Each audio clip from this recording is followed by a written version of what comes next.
Hello friends, एक बार फिर से स्वागत है आपका हमारे यूट्यूब चैनल अंकित मैथ्स में। आज की इस वीडियो में हम बहुपद का जो भी पार्ट्स बाकी रह गया है उसमें से कुछ कुछ पार्ट्स को क्लियर करने वाले हैं। यानी कि आज की इस वीडियो से आप एक्सरसाइज 2.2 को आसानी से सॉल्व कर पाइएगा। हमने पिछले वीडियो में रैखिक बहुपद के बारे में बहुत ही अच्छे से डिस्कशन किए थे। आज की इस वीडियो में हम द्विघाती बहुपद और त्रिघात बहुपद के पूरे कॉन्सेप्ट को समझेंगे। मैं गारंटी के साथ कहता हूं कि आप आज की इस वीडियो को देखने के बाद एक्सरसाइज 2.2 में जितने भी क्वेश्चंस हैं उनको खुद से एकदम आसानी से सॉल्व कर पाइएगा। तो आइए वीडियो को आगे बढ़ाते हैं। सबसे पहले जानते हैं कि द्विघात बहुपद कहते किसे हैं। हम लोग ऑलरेडी पिछले वीडियो में रैखिक बहुपद या फिर एकघातीय बहुपद के बारे में जान चुके हैं। आज की इस वीडियो में हम द्विघात बहुपद और त्रिघात बहुपद के बारे में जानेंगे। तो सबसे पहले जानते हैं कि द्विघात बहुपद किसे कहते हैं, यानी क्वाड्रेटिक इक्वेशन। द्विघात बहुपद, जैसा कि इसके नाम से ही स्पष्ट हो रहा है कि वैसा बहुपद जिसके घात केवल 2 हो उसे द्विघात बहुपद कहते हैं। अब आइए द्विघात बहुपद के बारे में एक एक करके जानते हैं। सबसे पहले देखिए, द्विघात मतलब वैसा बहुपद जिसका 2 घात हो।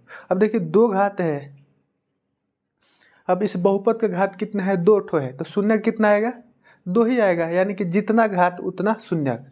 तो जब द्विघात बहुपद है तो इसका शून्य कितना आएगा, 2 ठो। यानी हम लिख सकते हैं ये पहला पॉइंट,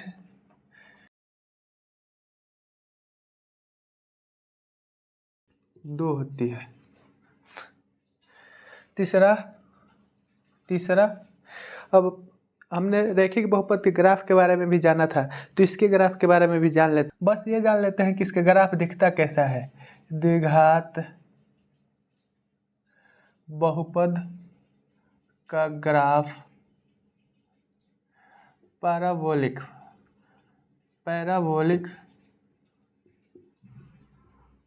होता है। पैराबोलिक का मतलब क्या होता है, यह हो गया एक्स एक्सिस, ये हो गया वाई एक्सिस।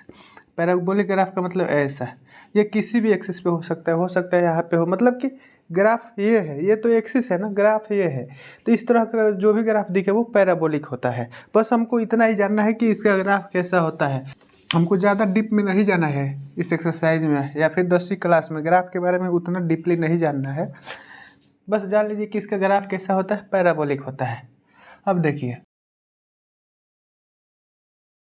जहाँ a does not of equal to 0, ये समान मानक रूप या फिर सामान्य रूप का मतलब पिछले वीडियो में जाने थे, लेकिन फिर भी इस वीडियो में भी थोड़ा सा रिपीट कर दे रहा हूँ ताकि जब तक इस वीडियो को देखेंगे तब तक आपका कॉन्सेप्ट क्लियर रहेगा। देखिए, ये सामान्य रूप या फिर मानक रूप का मतलब होता है कि आप जितना भी द्विघात बहुपद देखेंगे वो सारे इसी फॉर्मेट के आएंगे। इसी फॉर्मेट का मतलब क्या है, देखिए ये क्या है, ये भी कांस्टेंट है, ये भी कांस्टेंट है और ये भी कांस्टेंट है।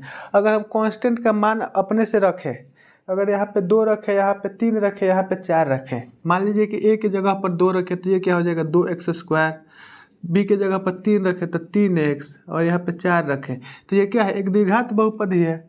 और द्विघात बहुपद है तो इसको px से डिनोट करते हैं। मतलब कि जितना भी आप द्विघात बहुपद देखेंगे वो इसी सामान्य रूप से निकल करके आता है। द्विघात बहुपद के शून्यकों की संख्या 2 होती है। फिलहाल तो हमें पता नहीं है कि हमें कौन सा द्विघात बहुपद देगा, किस टाइप का द्विघात बहुपद देगा, उसका क्या शून्य का आएगा, ठीक है। तो हम मान लेते हैं कि यही एक पार्टिकुलर द्विघात बहुपद दिया गया है जिसका शून्य क्या है, एक अल्फा है एक और बीटा है। माना कि द्विघात, देखिए यहाँ से फॉर्मूला शुरू हो रहा है तो हम इसको थोड़ा सा बड़ा करके दे रहे हैं। माना कि द्विघात बहुपद के शून्यक अल्फा तथा बीटा है। इसको क्या पढ़ते हैं, इसको पढ़ते हैं अल्फा, इसको पढ़ते हैं बीटा। एक नंबर हम निकाल लेते हैं, द्विघात बहुपद के शून्यकों गुणांकों के बीच संबंध।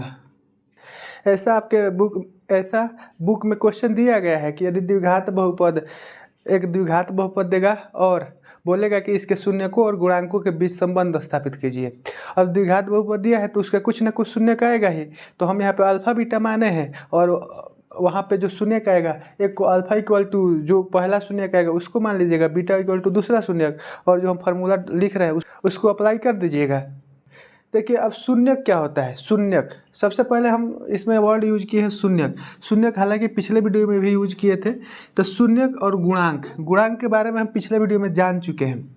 ये क्या है, ये जितने भी वेरिएबल होते हैं, वेरिएबल यानी कि एक्स वाई जेड, ये जो बहुपद दिया गया है वो जिस रूप में भी दिया गया हो, एक्स के रूप में, वाई के रूप में, जेड के रूप में, उसके कोफिशिएंट को यानी कि उसके गुणा में जो भी अंक होता है, उसको गुणांक कहते हैं।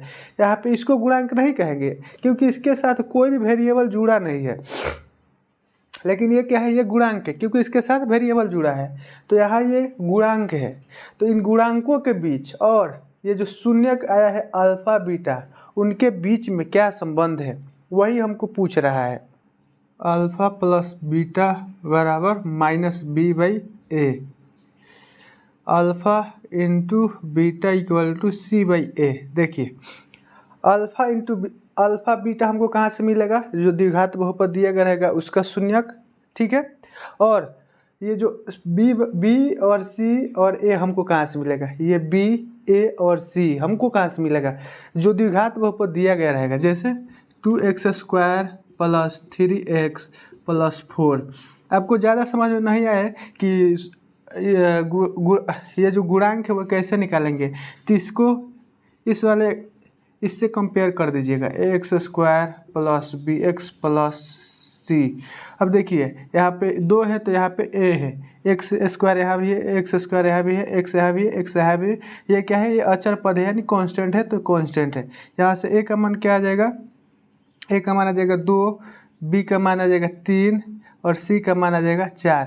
ऐसे ही गुणांक का मान निकाला जाता है। हालांकि इस पर एग्जाम्पल हम लेंगे, लेकिन देखिए थ्योरी के साथ क्लियरिटी मिलेगा ना, तो आपको कोई भी क्वेश्चन सॉल्व करने में कोई थोड़ा सा भी प्रॉब्लम नहीं होगा। तो ये तो हो गया द्विघात बहुपद के शून्यकों एवं गुणांकों के बीच संबंध। एक और क्वेश्चन पूछता है, आपको क्या करेगा, डायरेक्ट शून्यक दे देगा, अल्फा दे देगा, बीटा दे देगा, या फिर आपको अल्फा प्लस बीटा एवं अल्फा इंटू बीटा दे देगा और उससे पूछेगा कि द्विघात बहुपद बनाइए। तो उसके 2 फार्मूले हैं। पहला यहाँ पे लिख देते हैं, यदि द्विघात, आप लिख लीजिएगा, द्विघात बहुपद के शून्यक अल्फा तथा बीटा दिए गए हो। अब देखिए डायरेक्ट अल्फा तथा बीटा दिया हो तो द्विघात बहुपद, यहाँ पे लिख दे रहा हूँ, द्विघात बहुपद px, बहुपद को डिनोट कैसे करते हैं, px से ही। तो द्विघात बहुपद px का फार्मूला क्या हो जाएगा, x² - alpha plus beta into x plus alpha into beta, ये फार्मूला होता है। अब देखिए हमको अल्फा का मान दिया है, बीटा का भी मान दिया है, और हमको जब ये फार्मूला याद रहेगा तो क्या करेंगे, फट से ना अल्फा प्लस बीटा का मान निकालेंगे और अल्फा इंटू बीटा का मान निकालेंगे, इस फार्मूला में रख देंगे, हमको द्विघात बहुपद प्राप्त हो जाएगा। कुछ केसेस में ये अल्फा प्लस बीटा और अल्फा इंटू बीटा का मान भी डायरेक्ट दिया रहता है। इसको क्या कहते हैं, अल्फा प्लस बीटा को कहते हैं शून्यकों का योग। क्वेश्चन में दिया गया रहेगा कि एक द्विघात बहुपद ज्ञात कीजिए जिनके शून्यकों का योग तथा शून्यकों का गुणनफल क्रमशः इतना तथा इतना है। जब भी आपको ये दोनों दे तो आपको ये निकालना पड़ेगा, ठीक है, क्योंकि ये फार्मूला में है।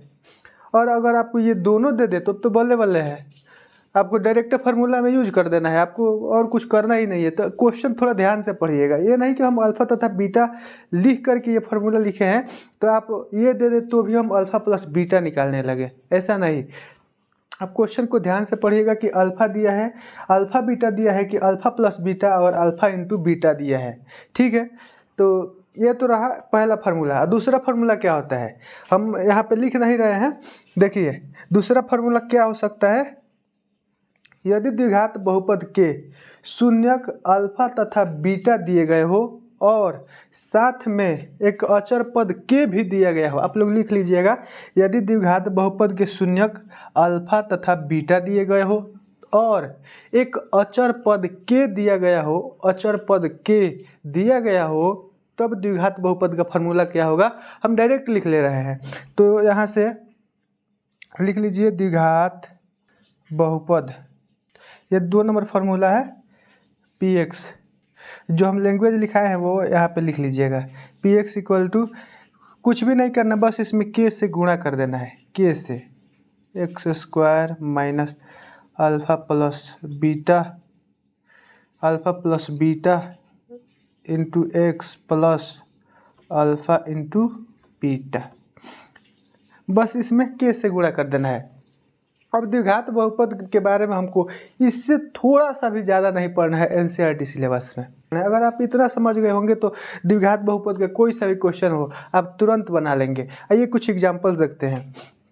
ये लिख लिए होंगे आप लोग, तो आइए एक एग्जाम्पल के माध्यम से द्विघात बहुपद को समझने की कोशिश करते हैं। देखिए दिया है, एक द्विघात बहुपद x square minus 2x minus 8 के शून्यकों को ज्ञात करें तथा शून्यकों एवं गुणांकों के बीच के संबंध को सत्यापित करें। आइए इसको सॉल्व करते हैं। देखिए इस टाइप के क्वेश्चन को सॉल्व करने के लिए आपका जो बेसिक है अलजेब्रा का जोड़, घटाव, गुणा और भाग, ये सब क्लियर होना चाहिए। अगर आपको ये सब नहीं आता है तो आपसे एक भी क्वेश्चन नहीं बनेगा, तो ये सब आपका क्लियर होना चाहिए। अगर आपको इन सब में थोड़ा सा भी दिक्कत हो तो आप कमेंट सेक्शन में बताइएगा, हम इसके ऊपर अलग से वीडियो बना देंगे। लेकिन जब तक आपको ये सब क्लियर नहीं होगा ना, तब तक आपसे एक भी क्वेश्चन ठीक से नहीं बनेगा। आप क्वेश्चन तो ज़बरदस्ती बना लेंगे, लेकिन क्वेश्चन बनाने में कॉन्फिडेंस नहीं आएगा। जब कॉन्फिडेंस नहीं आएगा तो क्वेश्चन बनाने में मज़ा ही नहीं आएगा। जो पढ़ाई करने में मज़ा है ना, वो क्वेश्चन बनाते टाइम आपको मिलेगा ही नहीं। देखिए अपने कमजोरियों को पहचानिएगा। पढ़ाई में यही किया जाता है कि अपने कमजोरियों को पहचानिए और उसको दूर कीजिए। दिया है x square minus 2x minus 8, यानी x square minus 2x minus 8। इस बहुपद को हल करके उसका शून्यक निकालने का 2 विधि है। एक होता है फर्स्ट इंटू लास्ट पर, यानी कि गुणनखंड विधि, और दूसरा एक फार्मूला होता है जिसपे इस बहुपद से कुछ मान निकाल करके भरेंगे तो अपने आप इस बहुपद का शून्यक निकल जाएगा। ठीक है, तो आइए इसको फर्स्ट इंटू लास्ट पे सॉल्व करते हैं। जो फर्स्ट इंटू लास्ट पे सॉल्व नहीं होता है उसको फार्मूला पे ट्राई किया जाता है, क्योंकि फर्स्ट इंटू लास्ट मेथड बहुत ही ईजी होता है। अब आइए इसको सॉल्व करते हैं। सॉल्यूशन देखिए, इसको पहले से लास्ट वाला में गुणा करेंगे तो कितना आएगा माइनस 8x स्क्वायर। हम जानते हैं कि माइनस गुणे माइनस क्या होता है, प्लस गुणे माइनस क्या होता है, माइनस गुणे प्लस क्या होता है, माइनस, और प्लस गुणे प्लस क्या होता है, प्लस। आप सोच रहे हैं ये क्या बता रहे हैं, बकवास। ठीक है, तो इसका बहुत ज़्यादा इम्पोर्टेंट रोल होता है इसको गुणनखंड विधि से सॉल्व करने में, यानी किसी भी द्विघात बहुपद का गुणनखंड शून्यक निकालने में इसका बहुत इंपॉर्टेंट रोल होता है। आइए समझते हैं। अब इसको सॉल्व किए, गुणा किए तो कितना आया, माइनस 8x स्क्वायर। हमको क्या लाना है, इसको गुणनखंड इस टाइप से करना है। बातों पे गौर कीजिएगा, इसको गुणनखंड इस टाइप से करना है कि जोड़ने या घटाने पर हमको ये प्राप्त हो और गुणा करने पर हमको ये प्राप्त हो। तो जाहिर सी बात है कि हमको इसको इस टाइप में ब्रेक करना होगा कि एक टर्म प्लस का हो और दूसरा टर्म माइनस का हो, तभी तो हमको यहाँ पे माइनस मिलेगा, क्योंकि प्लस और माइनस ही ऐसा है जो हमको माइनस दिलाएगा। तो आइए इसको ब्रेक करते हैं। तो ये हो जाएगा एक्स स्क्वायर माइनस, देखिए अगर हम इसको 4 दूना कितना होता है, 8 ही होता है। 4 गुणा 2 कितना होता है, 8 होता है। अब देखिए हमको क्या लाना है, माइनस लाना है। ठीक है, और हम जानते हैं कि अगर 4 में से 2 घटाएंगे, यानी कि इसको प्लस करेंगे और इसको माइनस करेंगे, इसको हम मिटा देते हैं या फिर यहाँ पे लिख देते हैं। अगर 4 को प्लस किए और 2 को माइनस किए तो इतने को सॉल्व करने पर क्या आएगा, प्लस का 2 आएगा। ठीक है, और यदि हम यहाँ पे माइनस किए और यहाँ पे प्लस किए तो इसको सॉल्व करने पर क्या आएगा, हमको माइनस का 2 मिल जाएगा। तो तो ऐसे थोड़ा सा दिमाग लगाया जाता है, कैसे क्वेश्चन को सॉल्व करते वक्त दिमाग से कैसे सोचा जाता है क्वेश्चन के बारे में, इसको हम वीडियो में ही बता रहे हैं। हम डायरेक्टली सॉल्व कर सकते थे, लेकिन आप कैसे किसी क्वेश्चन पर सोच सकते हैं इसको भी हम बता रहे हैं। इसलिए वीडियो थोड़ा लंबा हो जाता है और आप लोग वीडियो लंबा देख करके स्किप कर देते हो। हम वीडियो में कहाँ थोड़ा बकवास थोड़ा सा भी करते हैं, कंटेंट पे ही बात करते हैं, फिर भी आप लोग वीडियो लंबा देख करके स्किप कर देते हो। तो देखिए, हम कंटेंट के बारे में ही बात करेंगे, हमको हमारा जो सिलेबस है उसी के बारे में बात करेंगे। एक्स्ट्रा बातें क्यों करेंगे? क्योंकि देखिए कि एजुकेशन का एंटरटेनमेंट से दूर दूर तक कोई नाता नहीं होता है। भले यूट्यूब पे जो भी हो, लेकिन एजुकेशन का एंटरटेनमेंट से दूर दूर तक कोई नाता नहीं होता है। इस बात को समझिएगा आप लोग। एजुकेशन में यानी कि पढ़ाई में आपका बस कंसेप्ट क्लियर होना चाहिए। उसमें जितना डाउट है वो गलत बात है कि डाउट आ रहा है, लेकिन अगर आप लोग पढ़ाई करते समय इंटरटेनमेंट का भी ख्याल रखेंगे कि क्लास में थोड़ा मज़ा आए, थोड़ा सा शोरो शायरी हो, तो वो एजुकेशन का पार्ट नहीं है। ठीक है, तो आइए इसको सॉल्व करते हैं। ये हो जाएगा -4x प्लस का 2x, ये हो जाएगा -8। अब देखिए यहाँ पे x है, यहाँ पे x है, तो इसमें 4 है लेकिन यहाँ पे कोई अंक नहीं है, तो इस सिर्फ x कॉमन लेंगे तो ये हो जाएगा। इसमें से एगो x बाहर लिए तो एगो x बचा है, इसमें से x बाहर लिए तो यहाँ पे 4 बचा। अब यहाँ से देखिए, यहाँ पे 2 है, इसमें 8 है, यानी कि 8 में भी तो 2 है। अब यहाँ से 2 बाहर लिए तो यहाँ पे x बचा और यहाँ पे क्या बचा? 4। अब यहाँ पे हो गया x प्लस 2 और ये हो गया x माइनस 4। अब देखिए, अब इसको 0 के बराबर कर दीजिए। शून्य के निकालते समय px को 0 के बराबर कर दिया जाता है। इसको क्या बोलते हैं? इसको px बोलते हैं, px बोलते हैं। बहुपद को px से डिनोट करते हैं ना, तो इसको px बोलते हैं। शून्य को निकालने के लिए इसको 0 के बराबर किया जाता है। तो x प्लस 2 बराबर 0, एक बार इस टर्म को 0 के बराबर करेंगे और एक बार इसको, यानी x माइनस 4 इक्वल टू 0। यहाँ से x का मान क्या आ जाएगा? -2 और यहाँ से x का मान क्या आ जाएगा? 4। देखिए यहाँ तक तो ये जो पूछा है, यहाँ तक उसका सॉल्यूशन बस इतना ही है, लेकिन हमको आगे कहा है कि तथा शून्यकों एवं गुणांकों के बीच के संबंध को स्थापित करें, तो हमको संबंध भी तो स्थापित करना पड़ेगा। अब हमको द्विघात बहुपद है तो 2 गो शून्य मिल गया, तो एक को अल्फा मान लेंगे। अल्फा का मान हो गया -2 और बीटा का मान हो गया 4। ठीक है, अब आइए, हमने जो फार्मूला लिखवाया था संबंध स्थापित करने वाला, वो क्या था? Alpha plus beta equal to -b/a। द्विघात बहुपद का स्टैंडर्ड फॉर्म क्या होता है? ax² plus bx plus c। इससे इसको कंपेयर कीजिए। कंपेयर करेंगे तो यहाँ पे a के जगह पर क्या है? कुछ भी नहीं है तो 1 है। b के जगह पर क्या है? -2 है। साइन पे ध्यान दीजिएगा, क्यों? क्योंकि यहाँ पे प्लस है लेकिन यहाँ पे माइनस है, तो b के जगह पर क्या आएगा? -2 और c के जगह पर -8। तो यहाँ पे लिख लीजिए a के जगह पर 1, b के जगह पर -2 और c के जगह पर -8। ठीक है, अब देखिए, अब अल्फा प्लस बीटा, अल्फा का मान कितना है? -2 और बीटा का मान 4, तो यानी -2 प्लस 4 -b। देखिए फार्मूला का माइनस और b का मान कितना है? -2। a का मान कितना है? 1। इसको सॉल्व किए तो क्या आएगा? -2 और +4 को सॉल्व करेंगे तो प्लस का 2 आएगा और माइनस माइनस क्या होता है? +2 होता है। संबंध स्थापित करते समय ये दोनों पक्ष हमेशा बराबर आएगा। अगर बराबर नहीं आएगा तो आप समझ लीजिए कि आप जो ये शून्य का निकाले हैं, अल्फा तथा बीटा का मान निकाले हैं, वो गलत है। पहला तो ये था और दूसरा क्या था? Alpha into beta, alpha into beta equal to c/a। Alpha का मान कितना है? -2 और बीटा का मान है 4। अल्फा का मान -2 और बीटा का मान है 4। c का मान क्या है? c का मान है -8, तो ये आ गया -8/1। इसको गुणा करेंगे तो ये भी -8 है और ये भी -8, ये भी बराबर है, यानी कि शून्य का हमारा सही है। बस आपको इस टाइप के क्वेश्चन को इतना ही सॉल्व करके यहाँ पे क्या लिख देना है? आंसर। क्वेश्चन सॉल्व करने के बाद आंसर लिखने का मज़ा ही कुछ और होता है। तो आइए, हम जब एक्सरसाइज पढ़ेंगे तो उसमें और भी क्वेश्चन सॉल्व करेंगे, लेकिन देखिए इससे ज़्यादा क्वेश्चन नहीं पूछा है। मतलब कि जितने टाइप का क्वेश्चन पूछा है, हर टाइप के क्वेश्चन को आज हम कवर करा देंगे। ठीक है, अगर आप इसको समझ गए होंगे ना, तो आप किसी भी इस टाइप के जितने भी क्वेश्चंस एनसीईआरटी में दिए गए हैं उनको आसानी से सॉल्व कर लेंगे। तो आइए एक और क्वेश्चन सॉल्व कर लेते हैं जिसमें हमको द्विघात बहुपद निकालना होगा। कब? जब अल्फा तथा बीटा का मान दिया होगा। तो उस क्वेश्चन को भी सॉल्व कर लेते हैं।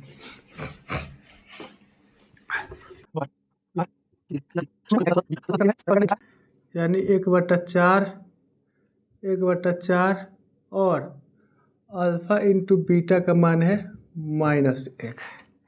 आपके एनसीईआरटी का ही क्वेश्चन है कि एक द्विघात बहुपद ज्ञात कीजिए यदि अल्फा प्लस बीटा और अल्फा इंटू बीटा का मान अल्फा प्लस बीटा का मान 1/4 और अल्फा इंटू बीटा का मान -1 है। अल्फा प्लस बीटा को बोलते हैं शून्यकों का योग। ये क्या है?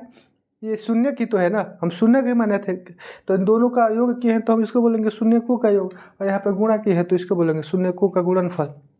अब आइए इसको सॉल्व करते हैं। हमको ज़्यादा कुछ मेहनत नहीं करना है, बस देखिए इसमें अचर पद नहीं है, कहीं भी आपको के दिख रहा है कि के का मान या फिर कोई अचर पद का मान दिया है? नहीं दिया है, बस हमको अल्फा प्लस बीटा और अल्फा इंटू बीटा का मान दिया गया है।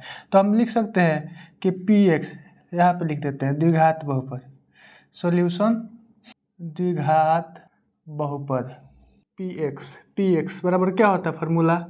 x² minus alpha plus beta into x plus alpha into beta. x² तो हम ऐसे ही रहने देंगे क्योंकि जब तक ये सब रह ही रहेगा तब तक बहुपद बनेगा कहाँ से?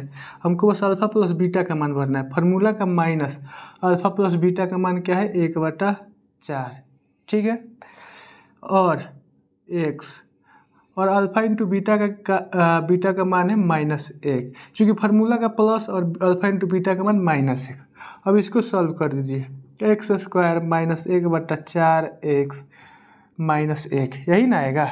अब देखिए आपका मर्जी, यहाँ पर भी आंसर छोड़ दीजिए या फिर इसको नीचे ये जो बटा में दिया गया है उसको हटा दीजिए। इसको हटाने के लिए क्या करेंगे? अगर ऊपर इसमें इस पूरे में 4 से गुणा कर देंगे तो क्या आ जाएगा? 4x² माइनस और ये हो जाएगा -4, यही हो जाएगा आंसर। कितना भारी है, बहुत इजी होता है। बस आपको ये फार्मूला, कौन सा फार्मूला यूज करना है और कैसे यूज करना है। देखिए यहाँ पे हमको डायरेक्टली अल्फा प्लस बीटा का मान दिया था और अल्फा इंटू बीटा का मान दिया था। अगर मान लीजिए कि सिर्फ अल्फा का मान देता, यानी कि सिर्फ शून्य दिया होता, तो हम पहले ये निकाल लेते, ये दोनों निकाल लेते, उसके बाद यहाँ पे मान रख लेते। हो गया सॉल्व। आज के लिए बस इतना ही, मिलते हैं नेक्स्ट वीडियो में। यदि आपको हमारे वीडियो पसंद आए तो दोस्तों के साथ शेयर कीजिएगा और चैनल को सब्सक्राइब जरूर कीजिएगा। देखिए लॉन्ग वीडियो देख करके आप लोग स्किप कर देते हैं कि लंबा वीडियो होगा, बकवास होगा, लेकिन हम पूरे वीडियो में बकवास नहीं करते हैं। हम तो खुद देखते हैं कि किस तरह से अपने क्वेश्चन को रिप्रेजेंट करें कि सामने वाले को अच्छे से समझ में आए। अगर न समझ में आए तो भी आपका कमेंट सेक्शन खुला हुआ है, उसमें आप कमेंट कीजिए कि हमको ये समझ में नहीं आ रहा है, ठीक है, हम दूसरा वीडियो बना देंगे उस पर। तो चलिए मिलते हैं नेक्स्ट वीडियो में, तब तक के लिए बाय, टेक केयर, ख्याल रखिएगा आप लोग अपना।